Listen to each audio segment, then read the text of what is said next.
ليس البر أن تولوا وجوهكم قبل المشرق والمغرب ولكن البر من آمن بالله والملائكة والكتاب والنبيين. أي یہود و نصارہ یہ نیکی کو نہیں پا سکتے، تم اپنے چہروں کو یہ مشرق کے جانب گھما دو یہود اور نصارہ مغرب کی طرف گھما دینے سے نہیں، بلکہ اللہ رب العالمین فرماتا ہے وَلَكِنَّ الْبِرَّ مَنْ آمَنَ بِاللَّهِ وَالْمَلَائِكَةِ. ہاں نیکی کو پا سکتے ہو، ایک صورت ہے اور وہ ہے سب سے پہلی چیز اور بنیادی چیز جو ہے وہ اللہ رب العالمین پر ایمان رکھنا.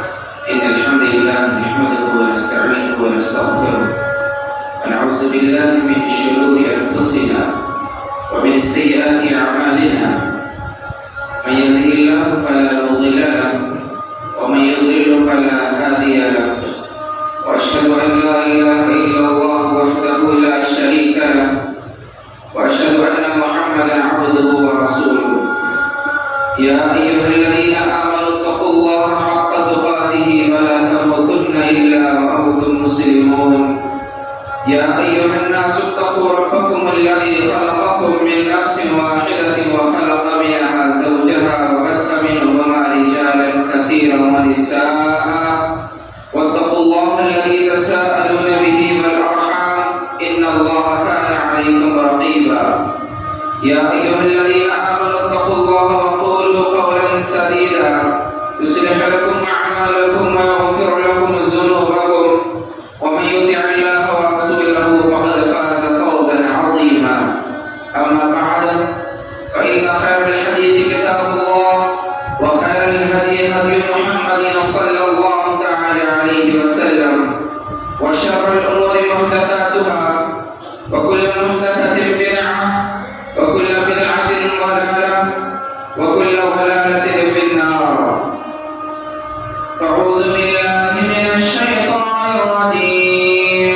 بسم الله الرحمن الرحيم. قاف والقرآن المجيد بل عجبوا أن جاءهم منذر منهم فقال الكافرون هذا شيء عجيب أإذا متنا وكنا ترابا ذلك رجل بعيد قد علمنا ما تنقص الأرض منهم وعندنا كتاب حفيظ بل كذبوا بالحق لما جاءهم فهم في أمر مريج. أفلم ينظروا إلى السماء فوقهم كيف بنيناها وزيناها وما لها من فروج والأرض مددناها وألقينا فيها رواسي وأنبتنا فيها من كل زوج بهيج تبصرة وذكرى لكل عبد منيب. ونزلنا من السماء ماء مباركا فأنبتنا به جنات وحب الحصيد والنخل باسقات لها طلع نضيد رزقا للعباد وأحيينا به بلدة ميتا وكذلك الخروج.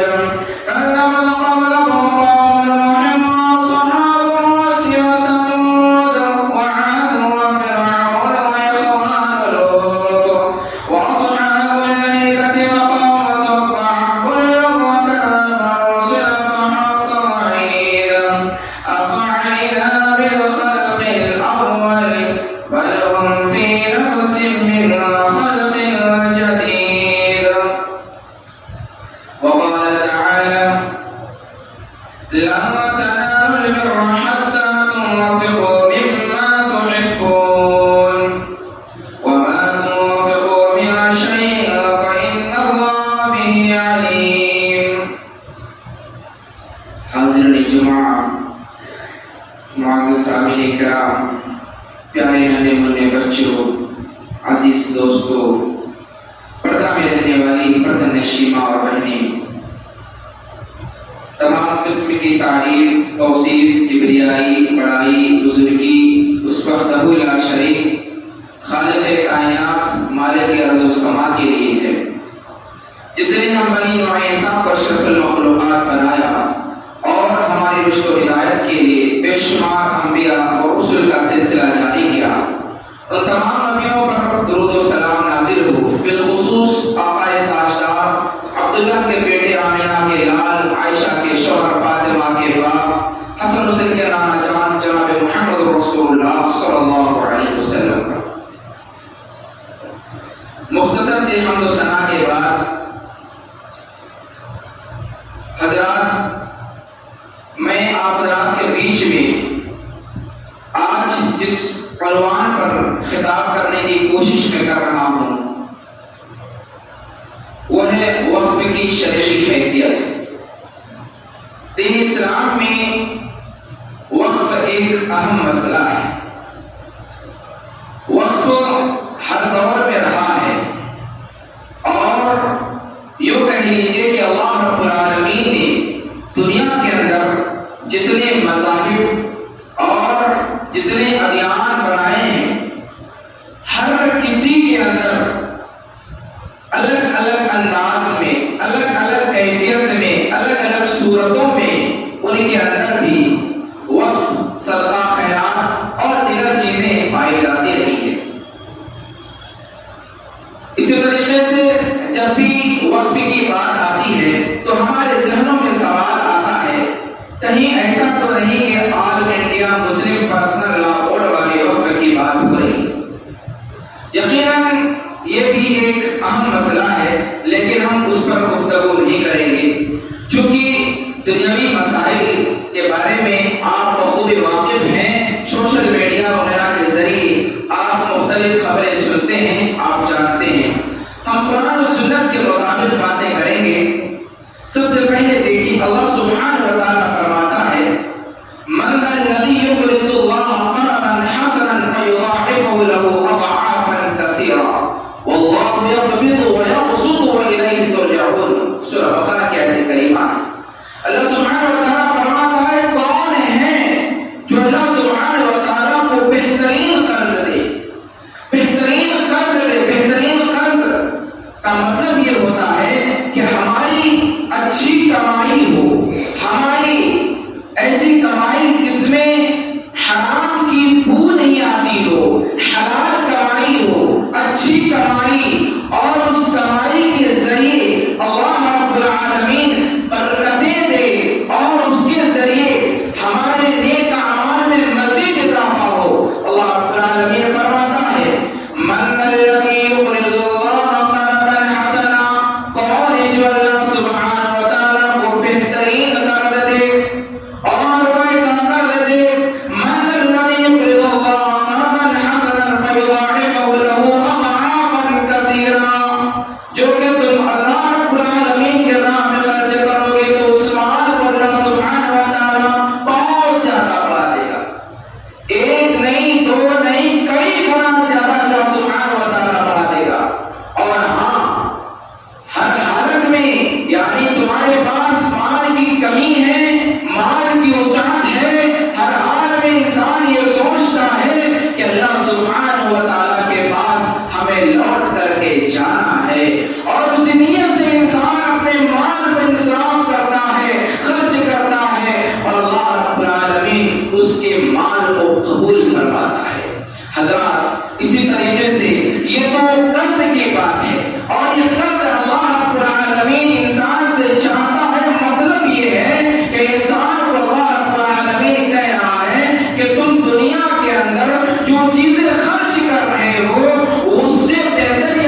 صدیوں سے چلا آ رہا ہے، اور ہمیشہ اللہ رب العالمین نے جب سے نسل انسانی کو پیدا کیا ہے اسی وقت سے یہ اللہ رب العالمین کی راہ میں بہت ساری چیزوں کو خرچ کیے جا رہا ہے انسان، اور اللہ رب العالمین سے مطالبہ کرتا ہے کہ اللہ رب العالمین ہمیں اس سے بہتر چیز عطا فرمائے گا۔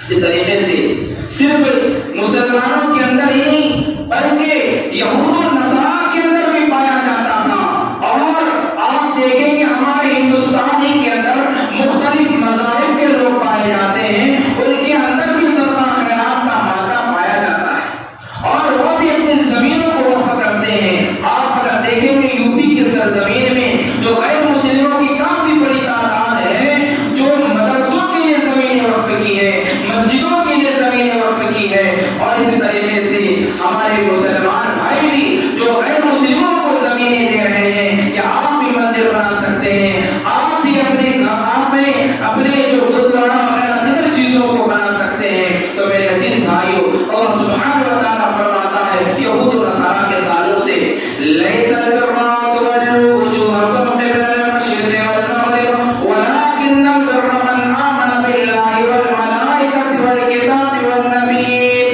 اے یہود و نصارہ، کہ نیکی کو نہیں پا سکتے، تم اپنے چہرے کو یہ مشرق کے جانب گھما دو یہود، اور نصارہ مغرب کی طرف گھما دینے سے نہیں، بلکہ اللہ رب العالمین فرماتا ہے وَلَٰكِنَّ الْبِرَّ مَنْ آمَنَ بِاللَّهِ وَالْمَلَائِكَةِ۔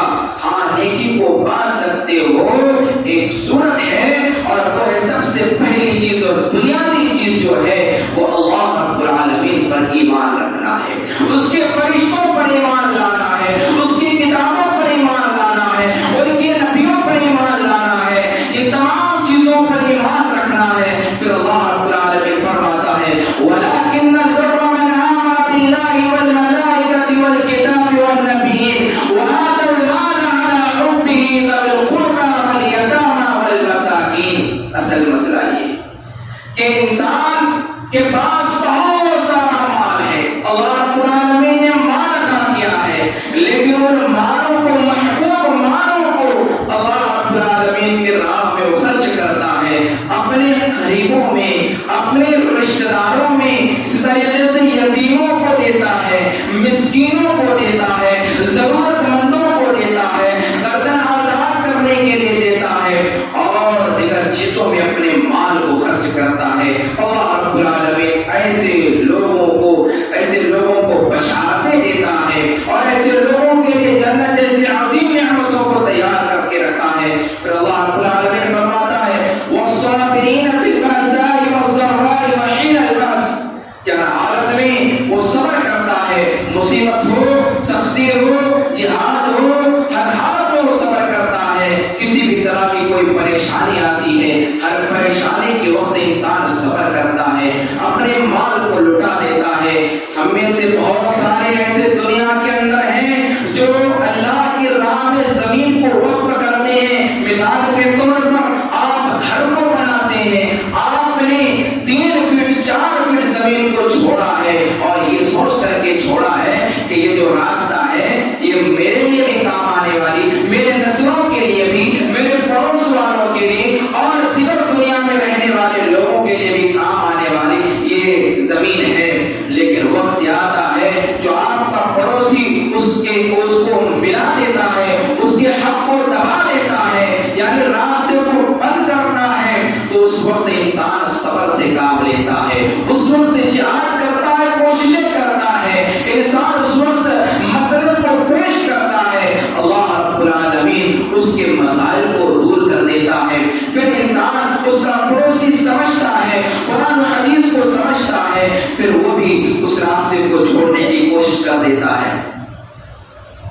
میرے عزیز بھائیو، اسی طریقے سے یہ آپ صلی اللہ علیہ وسلم جب مکہ سے مدینہ ہجرت کر کے جاتے ہیں، آپ صلی اللہ علیہ وسلم نے اسلام کے اندر سب سے پہلی جو زمین خریدی تھی مسجد کی خاطر، وہ آپ صلی اللہ علیہ وسلم نے وقف کر دیا، اور آپ صلی اللہ علیہ وسلم نے کہا کہ یہ وقف کرتا ہوں، اور اس زمین کو کوئی نہ خرید سکتا ہے نہ کوئی بیچ سکتا ہے، یہ اللہ کہ مسجد کی تعمیر کی خاطر آپ صلی اللہ علیہ وسلم نے اس زمین کو وقف کر دیا. اور وہ زمین کون سی تھی؟ مسجد نبوی کی زمین جو یتیم بچوں کے حوالے میں تھی، یتیم بچوں کے حق میں آیا تھا وہ زمین. اور یتیم بچوں سے جب طلب کیا گیا تو انہوں نے کہا کہ ہم ایسے ہی دے دیں گے، لیکن آپ صلی اللہ علیہ وسلم نے کہا کہ نہیں، ہم اسے 10 دینار میں خریدتے ہیں. لہٰذا آپ صلی اللہ علیہ وسلم اس زمین کو خریدتے ہیں اور امت مسلمہ کے لیے وقف کر دیتے ہیں. اور وہ ایک ایسی عظیم مسجد ہے اور ایک ایسی بڑی مسجد ہے جس کے خاطر انسان اگر یہاں سے وہاں سفر کرتا ہے، یعنی کہ ہجرت کرتا ہے، تو اللہ رب العالمین اس کو نیکی عطا کرتا ہے. لہذا وہ عظیم مسجد ہے، اس مسجد کو آپ صلی اللہ علیہ وسلم نے وقف کیا. اسی طریقے سے ایک یہودی شخص تھا، جنگ احد کے موقع پر آپ صلی اللہ علیہ وسلم سے وہ بہت قریب ہو گیا تھا، اور اس کے بارے میں لیکن یہ ثبوت نہیں ملتا ہے کہ انہوں نے اسلام قبول کیا کہ نہیں کیا. البتہ یہودی کا لفظ ذکر ہے، تاریخ کی کتابوں میں موجود ہے. اسی طریقے سے معجم البلدان اور تاریخ طبری وغیرہ میں یہ روایت موجود ہے کہ آپ صلی اللہ علیہ وسلم کے زمانے میں ایک یہودی شخص تھا، اس کا نام تھا مخیریق. اس شخص کے پاس 7 بڑے بڑے باغ تھے اور انہوں نے کہا کہ میں جنگ میں لڑوں گا، یعنی کہ جنگ احد میں شریک ہوں گا. اور آپ صلی اللہ علیہ وسلم کے ساتھ وہ جنگ میں شرکت کرتا ہے. اور انہوں نے مسلمانوں سے کہہ دیا تھا کہ اگر میری وفات ہو جاتی ہے، میں اگر دنیا چھوڑ دوں، تو یہ زمین جو ہے، یہ میرے جو باغات ہیں، ان باغات کو جناب محمد رسول اللہ صلی اللہ علیہ وسلم کے حوالے کر دینا. اور آپ صلی اللہ علیہ وسلم اپنی مرضی کے مطابق جس کو دینا چاہیں گے آپ صلی اللہ علیہ وسلم دیں گے. لہذا وہ شخص لڑتے لڑتے شہید ہو جاتا ہے، لڑتے لڑتے وفات پا جاتا ہے. لیکن وقت جب وفات پا جاتا ہے تو آپ صلی اللہ علیہ وسلم کو بتایا جاتا ہے کہ آپ صلی اللہ علیہ وسلم کہ ان کے باغات 7 ہیں اور وہ 7 باغات آپ کے حوالے انہوں نے پیش کرنے کے لیے کہا تھا. لہذا آپ صلی اللہ علیہ وسلم ان باغوں کو لیتے ہیں اور آپ صلی اللہ علیہ وسلم اس کو وقف کر دیتے ہیں تا قیامت تک کے لیے وقف ہے. میرے عزیز بھائیو، یہیں تک بس نہیں ہوا، امت مسلمہ کے اندر اگر دیکھا جائے، حضرت عثمان غنی رضی اللہ تعالیٰ عنہ جلیل قدر صحابی رسول ہے، خلیفہ سوم ہے.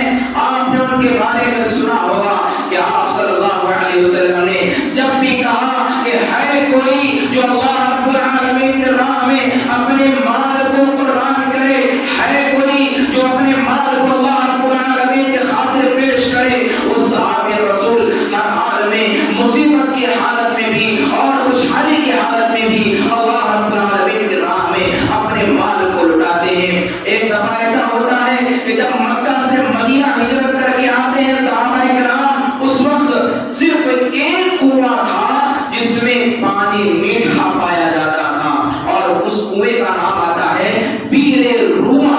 بیر کا مطلب ہوتا ہے کنواں، اور روما اسی شخص کا نام تھا جو یہودی شخص تھا، اسی کے جانب نسبت کرتے ہوئے اس کنویں کو کہا جاتا ہے بیر روما. لہذا اس کے پاس وہ کنواں تھا اور اس کنویں کا پانی وہ شخص فروخت کیا کرتا تھا اور ایک مہنگے قیمت میں وہ دیتا تھا. آپ صلی اللہ علیہ وسلم نے اس یہودی سے کہا کہ اگر تم چاہو تو اس کو جنت کے بدلے میں اسے اللہ رب العالمین کے راہ میں اس کو قربان کر دو، اس کو وقف کر دو. لہذا اس شخص نے کہا کہ اللہ کے رسول، میرے چھوٹے چھوٹے بچے ہیں، میرے بیوی بچے ہیں، میرا گھر اسی کے ذریعے چلتا ہے، اور میں اس کنویں کو کیسے بیچ سکتا ہوں اور کیسے اللہ رب العالمین کے راہ میں وقف کر سکتا ہوں. نتیجہ کیا نکلتا ہے؟ حضرت عثمان غنی رضی اللہ تعالیٰ عنہ کو بھنک لگتی ہے. حضرت عثمان غنی رضی اللہ تعالیٰ عنہ کو جیسے یہ خبر ملتی ہے، وہ فوراً آتے ہیں اور اس یہودی شخص سے کہتے ہیں کہ تم اگر چاہو تو اس کو بیچو. وہ شخص پھر کہتا ہے کہ میرے پاس یہی کنواں ہے جس کے ذریعے سے میں کماتا ہوں، گھر چلاتا ہوں. حضرت عثمان غنی رضی اللہ تعالیٰ عنہ نے کہا کہ ایک کام کرو کہ آدھا کنواں مجھے دے دو اور آدھا تم رکھ لو.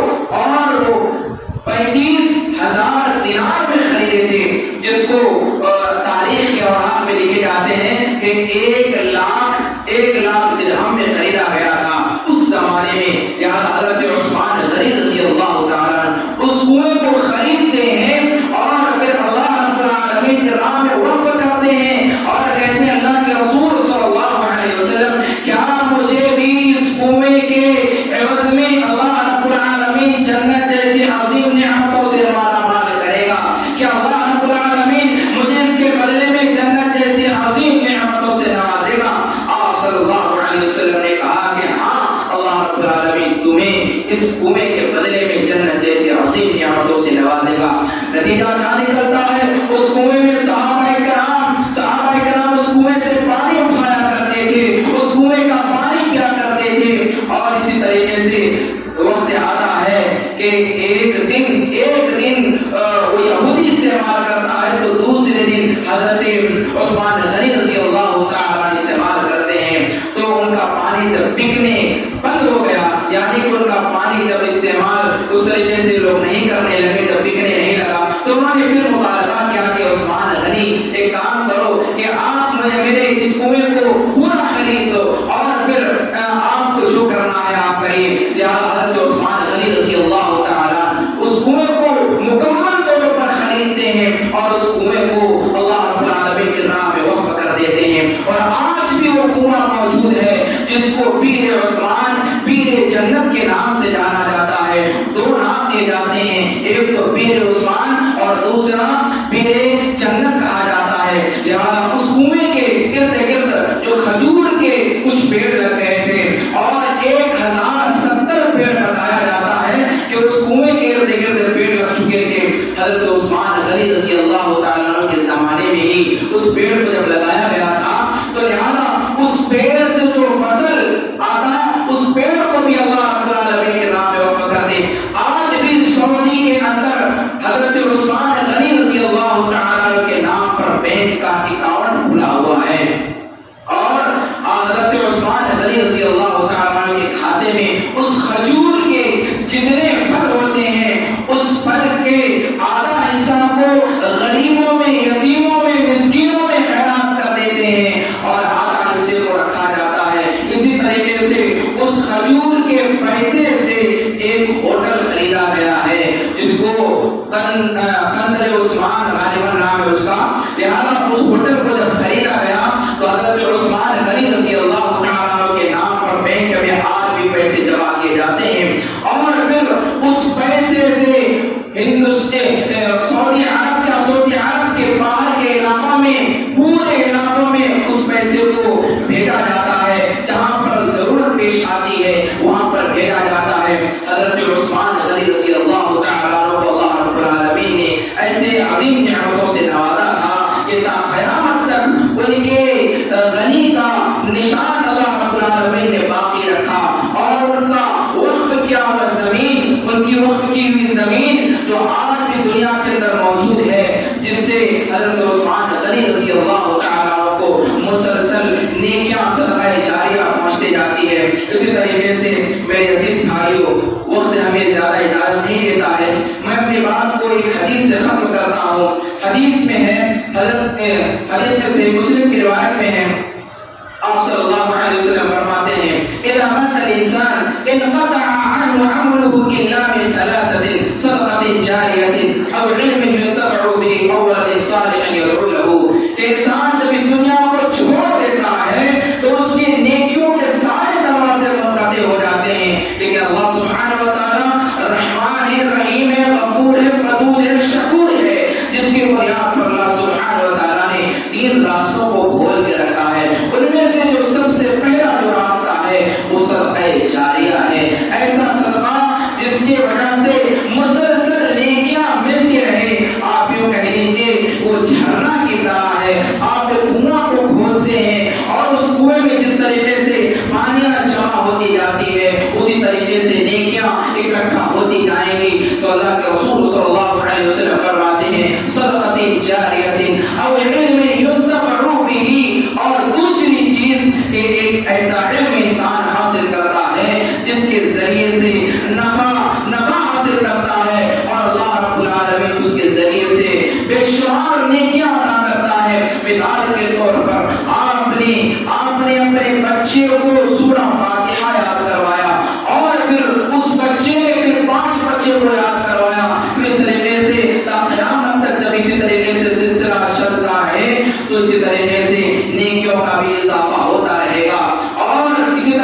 جو اللہ رب العالمین کے بارگاہ میں اپنے والدین کے حق میں دعائیں کرتا ہو، اللہ رب العالمین کے بارگاہ میں دعائیں کرتا ہو کہ اللہ میرے والدین کو جنت جیسی عظیم نعمتوں سے نواز، اور پھر جو ان سے غلطیاں ہوئی ہے، خطائیں سرزد ہوئی ہے، اس کو معاف کر دے، تو اللہ رب العالمین ایسے نیک اولاد کے دعا کو قبول فرماتا ہے۔ لہذا ہم میں سے ہر شخص کو چاہیے کہ دنیا کے اندر اللہ رب العالمین نے جس مال سے ہمیں نوازا ہے تو ہم اس مال کو اس کیفیت میں، اس انداز میں اللہ رب العالمین کے راہ میں استعمال کریں جیسے اللہ رب العالمین ہمیں مسلسل صدقہ جاریہ کے طور پر ہمیں ثواب جیسی عظیم نعمتوں سے مالا مال کر دے۔ آخر میں اللہ رب العالمین سے دعا ہو کہ الہ العالمین ہم سب کو ایک بنائے، نیک بنائے۔ الہ العالمین ہم سب کو جب تک دنیا میں رکھے صحیح سلامت اور اسلام کی حالت پر رکھے۔ الہ العالمین جب بھی ہمارا خاتمہ ہو تو اسلام کی حالت پر ہو۔ الہ العالمین ہم میں سے ہر شخص خطا کار ہے، گناہ گار ہے، مولا کریم الہ العالمین تو اس کے خطا، اس کے گناہوں کو معاف عطا فرما۔ الہ العالمین ہم میں سے جو بیمار ہے، مولا کریم الہ العالمین تو اس کے بیمار کو شفایاب میں تبدیل عطا فرما۔ الہ العالمین ہمارے والدین دنیا چھوڑ چکے ہیں، مولا کریم الہ العالمین تو ان کے قبر کو نور سے منور عطا فرما۔ الہ العالمین ہم میں سے جن کے والد یا والدہ باحیات ہیں، مولا کریم الہ العالمین تو ان کو صحیح سلامت اور صحت و تندرستی عطا فرما۔ آمین۔ وآخر دعوانا الحمدللہ